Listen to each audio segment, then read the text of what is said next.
साथियों नमस्कार, सिजी जाव एजुकेशन में आप सभी का स्वागत है। नए साथी चैनल को सब्सक्राइब कर लेंगे। मैं इस वीडियो में युक्ति युक्त करण को लेकर बात करने वाला हूं। जी हां, छत्तीसगढ़ स्कूल शिक्षा विभाग द्वारा युक्ति युक्त करण को लेकर एक विभागीय नोटिफिकेशन जारी कर दिया गया है। आइए हम उस नोटिफिकेशन को विस्तार से समझे, विस्तार से जाने। साथ ही नए हैं चैनल से जुड़े, चैनल को सब्सक्राइब करें। आपको यहाँ स्क्रीन पर दिख रहा है, आप देख रहे हैं छत्तीसगढ़ शासन स्कूल शिक्षा विभाग मंत्रालय महानदी भवन नवा रायपुर, और आज ही की नोटिफिकेशन है, अर्थात 28 अप्रैल 2025 का विज्ञापन है। देखिए, समस्त कलेक्टर और समस्त जिला शिक्षा अधिकारी, चूंकि कलेक्टर को क्यों दिया गया, कलेक्टर को ही जो है पूरी जिम्मेदारी सौंपी गई है, इसलिए जिला के कलेक्टर और जिला के जिला शिक्षा अधिकारी को प्रमुख रूप से ये जो नोटिफिकेशन है वो दिया गया है। ठीक है, अब इसमें विषय है शालाओं का। देखिए, शालाओं एवं शिक्षकों का युक्ति युक्तकरण किए जाने के संबंध में, जिसमें कुछ जानकारी मांगी गई है। और ये जो जानकारी है, क्या क्या जानकारी मांगी गई है हम आगे समझेंगे। तो उपरोक्त विषय अंतर्गत लेख है कि कृपया अवलोकन करें। राष्ट्रीय शिक्षा नीति शिक्षा के अधिकार अधिनियम 2009 के अनुरूप शालाओं एवं शिक्षकों के युक्ति युक्तकरण के संबंध में विस्तृत दिशा निर्देश जारी किए गए हैं। शासन द्वारा शालाओं एवं शिक्षकों के युक्ति युक्तकरण प्रक्रिया के लिए संशोधित समय सारणी भेजी जा रही है, अर्थात इसमें पूर्ण समय सारणी भी भेजी जा रही है। चलो देखिए, आपको यहाँ जो पहले विज्ञापन जो जारी हुआ था शालाओं एवं शिक्षकों के युक्ति युक्तकरण को लेकर, ठीक है, और शालाओं का जो युक्ति युक्तकरण, और उसके भी कई सारे नियम हैं। जैसे एक ही परिसर में यदि स्कूल संचालित हो रहा है तो उन शालाओं का युक्ति युक्तकरण होगा, अर्थात एक ही परिसर में यदि दो स्कूल संचालित हो रहे हैं, अर्थात दो से ज़्यादा प्राथमिक स्कूल संचालित हो रहे हैं, या एक ही परिसर में संचालित दो या दो से अधिक मिडिल स्कूल हैं, तो उनका युक्तिकरण होगा। एक ही परिसर में संचालित प्राथमिक पूर्व माध्यमिक विद्यालयों का युक्ति युक्तकरण होगा। एक ही परिसर में संचालित हाई स्कूल पूर्व माध्यमिक शालाओं का युक्ति युक्तकरण होगा। तो इस तरह से युक्ति युक्तकरण को लेकर कई सारे नियम हैं। कम दर्जे वाले में क्या नियम है कि 10 से कम दर्जे वाले प्राथमिक या पूर्व माध्यमिक शालाओं का निकट के स्कूल में समायोजन होगा, अर्थात जहां 10 से कम दर्ज है तो 10 से कम बच्चे हैं, उन स्कूलों को बंद करके पास के स्कूलों को उन बच्चों को दे दिया जाएगा, अर्थात मर्ज कर दिया जाएगा।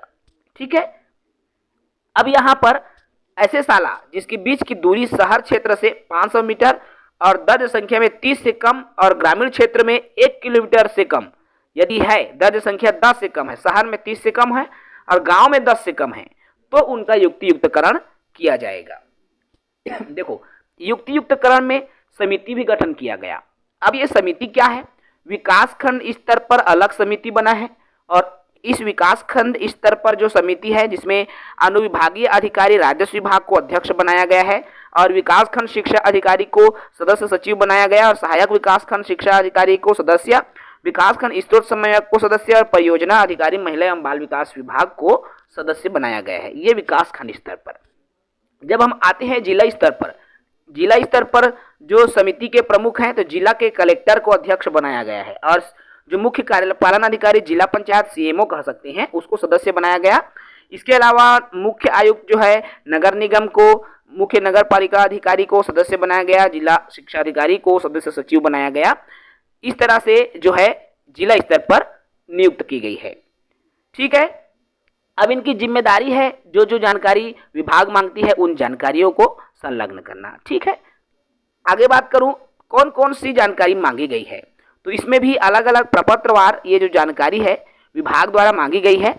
ठीक है, अतिशेष शिक्षकों का भी चिन्हांकन करना है, उसकी भी जानकारी मांगी गई है, और इसके लिए अलग अलग जो है प्रपत्र भी बनाया गया है। जी हाँ, देखिए यह प्रपत्र आपको दिख रहा है, थोड़ा सा साइड जो है पीडीएफ दूसरा है, मैं इसको स्क्रीनशॉट से बताऊंगा।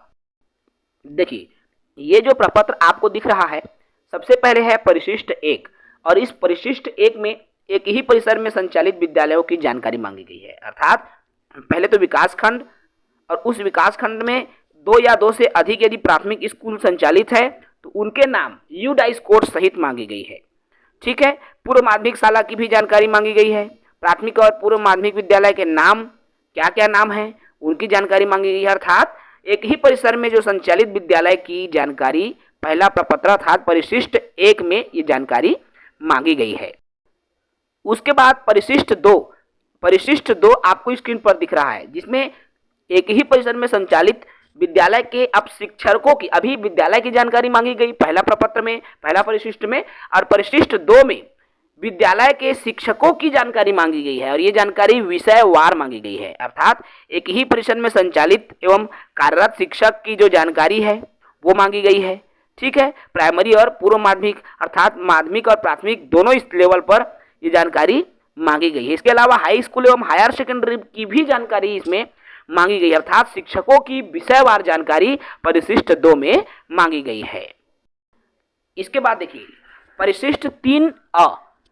अब 3A में 10 से कम दर्ज संख्या वाले विद्यालयों की जानकारी मांगी गई है। 3A में 10 से कम दर्ज संख्या वाले विद्यालयों की सूची मांगी गई है, जिसमें विकासखंड के नाम और स्कूल के नाम, प्राथमिक पूर्व माध्यमिक कहाँ पर 10 से कम दर्ज संख्या वाले स्कूल है और दर्ज के अनुसार। ठीक है, तो इस तरह से ये जानकारी जो है प्रपत्र 3A में मांगी गई है।